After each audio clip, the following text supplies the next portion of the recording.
জানতে চেয়েছেন মিনহা খলাকনাকুম, এটা কি সত্যি লাশ দাফনের দোয়া? লাশ দাফনের বা মুর্দাকে কবরে রাখার দোয়া কি? আমাদের দেশে প্রসিদ্ধ আছে মিনহা খালাকনাকুম ওয়া ফিহা নুঈদুকুম ওয়া মিনহা নুখরিজুকুম তারাতান উখরা। এটা লাশ দাফনের দোয়া হিসাবে যে বর্ণাগুলোতে এসেছে সেই বর্ণাগুলো একটাও বিশুদ্ধতার মানদণ্ডে উত্তীর্ণ নয়, সেগুলোর সনদের অবস্থা খুবই ভয়াবহ।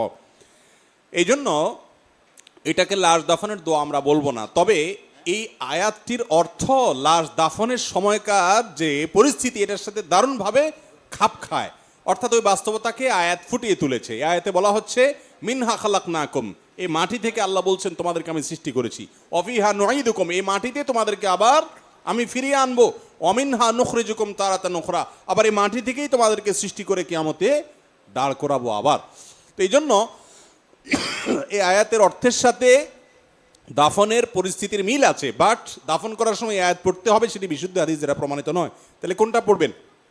তিরমিজির হাদিসে আসছে বিসমিল্লাহি ওয়া আলা মিল্লাতি রাসূলিল্লাহ, কোন কোন রাওয়ায়াতে আসছে বিসমিল্লাহি ওয়া আলা সুন্নাতি রাসূলিল্লাহ বলে লাশকে মাটিতে রাখবেন।